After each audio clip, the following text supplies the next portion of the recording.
Hello, welcome to my talk. Welcome to my YouTube channel. My name is Joseph Mbele. I'm a Tanzanian. I currently teach at St. Olaf College in Northfield, Minnesota. I'm in the English department. I've been here since 1991, and before that I was at the University of Dar es Salaam teaching from 1976 in the Department of Literature.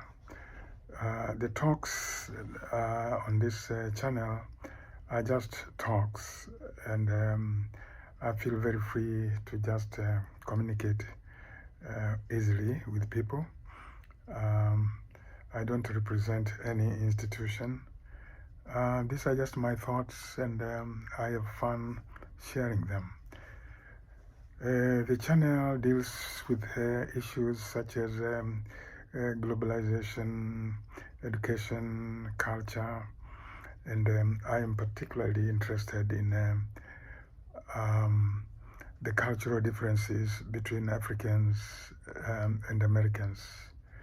I enjoy providing cultural orientation to Americans who go to Africa for any reason. Students, researchers, tourists, people visiting. I also enjoy talking with Africans who are in the USA or who are planning to come to the USA, just preparing them for the cultural challenges they will encounter. And there are many, many challenges. I know them firsthand because I came to the USA from Tanzania 1980 to study at the University of Wisconsin, Madison. I was there for 6 years. Then I went back to my country after graduating from the University of Wisconsin. 5 years later, I came to St. Olaf College here in Minnesota. I've been here 32 years now. So I know something about cultural differences and the challenges. And because I'm an African, I know the African ways, and I've lived with Americans for so many years. I think I know enough about Americans, enough to tell, non-Americans what it is like. My talk today is diversity conversations. Diversity conversations, something that's very common here in the United States. Institutions, organizations, colleges, workplaces, they talk about these issues of diversity. And what they mean is just what the word says, diversity.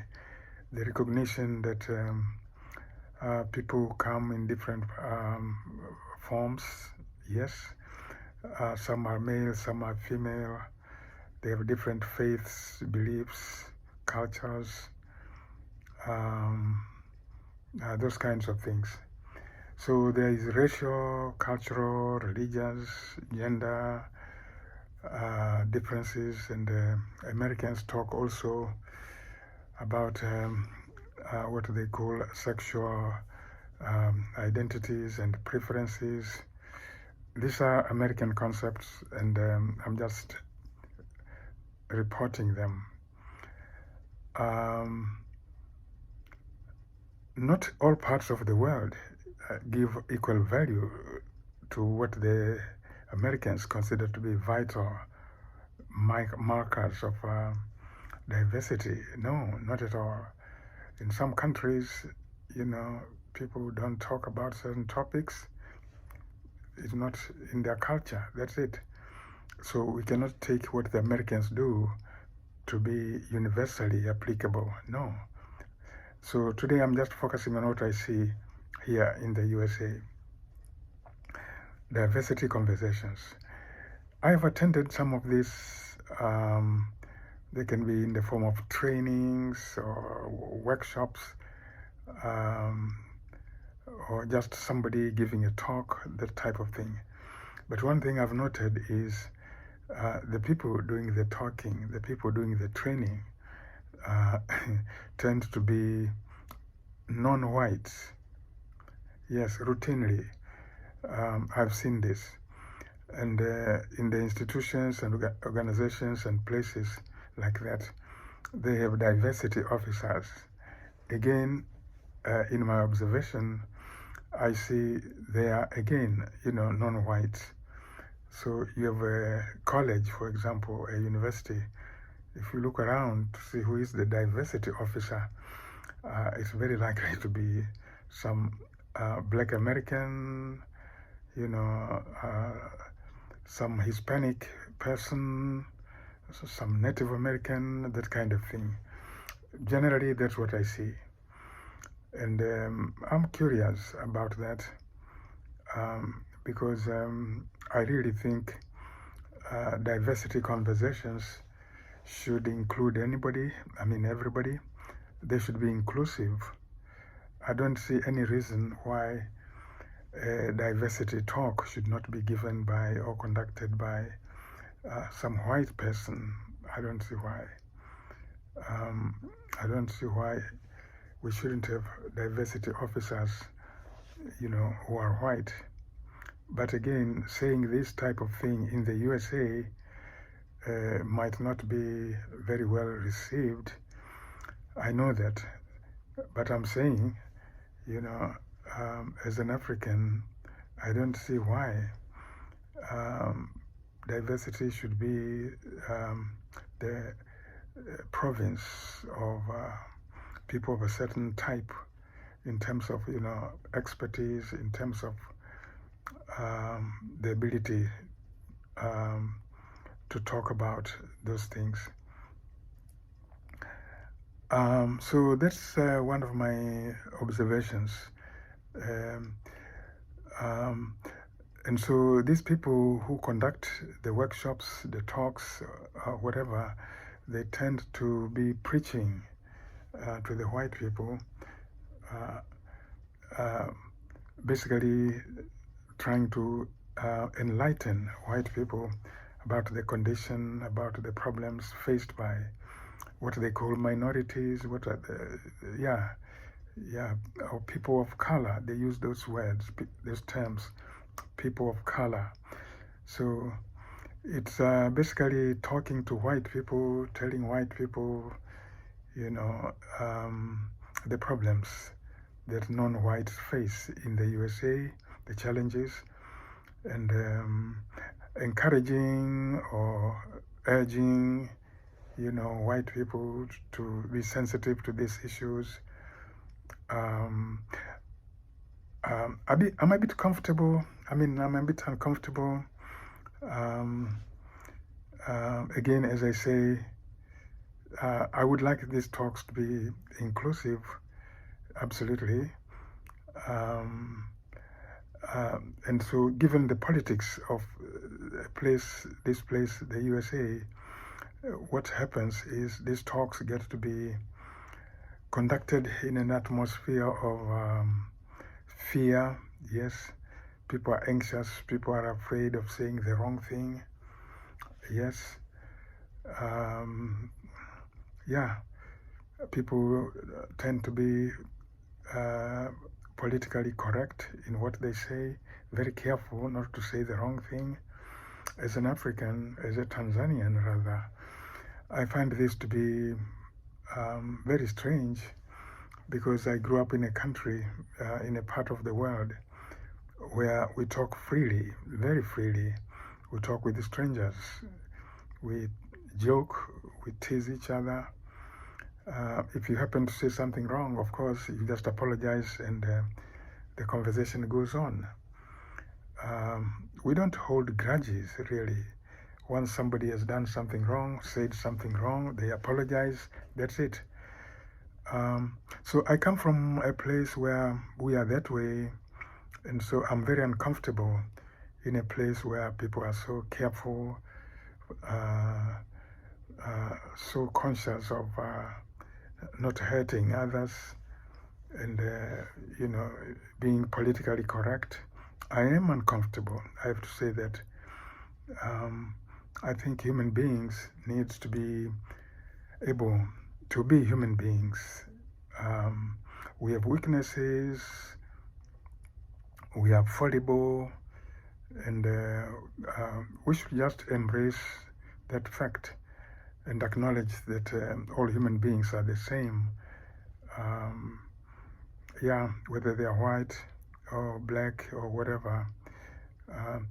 And our common desire, our common aim should be to improve ourselves, look inwards, and try to do the right thing, but acknowledging that there are times when we will falter, and we should be able to apologize and be forgiven. That's it. Now, in terms of my own practice, because I'm a cultural consultant, and I don't look at these other dimensions really, like the racial, the religious, the sexual or whatever, orientation. I focus on cultural diversity, cultural differences. Yes, I love talking about cultural differences. I love sharing my perspectives on the differences between American and African culture. I really have a lot of joy giving talks. I'm lucky to be having the opportunities to do so many places around the USA and also in my own country, Tanzania. My approach is very light-hearted.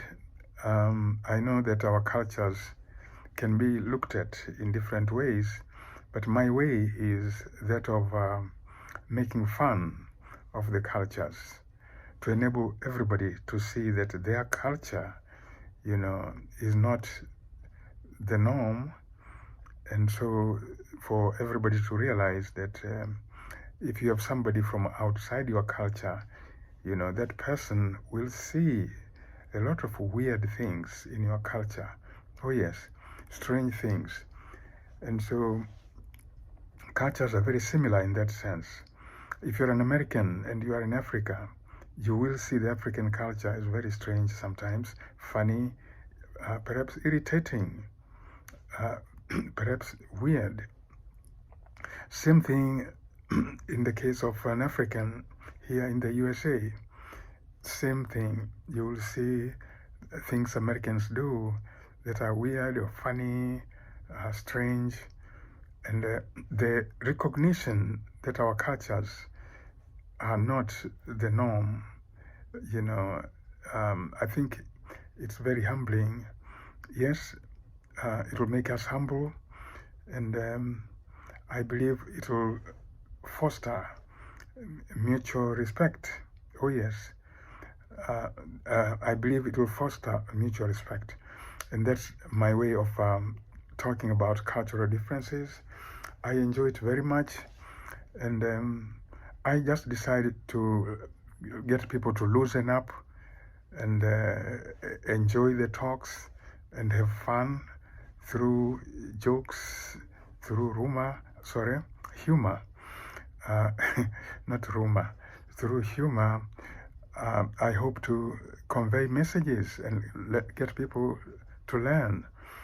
And so I have a little video clip here that was recorded a few days ago when I was giving a talk like this. I was giving a talk on cultural differences in the town of Faribault. And so there's a moment when I was quoting from my book. This is a book I wrote, Africans and Americans Embracing Cultural Differences. So in that talk, after I'd spoken for more than 40 minutes, I think, I decided to quote the first paragraph of this book. And so let's watch this little clip. This little clip, and it shows my approach to these conversations. The eye contact thing I told you about is here. It's here. So I'm saying this booklet, just one paragraph, and I'll shut up. Fine. Yeah, this booklet deals with the differences between African and American culture. I noted these differences during my graduate studies at the University of Wisconsin-Madison, 1980-26. I used to spend time with fellow African students, joking about American ways. Yeah, we Africans used to hang around joking about Americans. Yeah, because Americans were doing everything the wrong way. Yeah, they had no clue. So I used to spend much time with fellow African students joking about American ways. We wondered why, for example, the police often arrived at parties to report complaints by neighbors that the music was too loud. What was the purpose of a party, we wondered, if not to have a good time? And how could anyone have a good time if the music was not loud? We couldn't get it. Yeah. How could anybody have a good time if the music was not loud? Just like I told you when I started my talk. So, compared to African parties, American parties seemed like funerals. Those are the things that I'm talking about.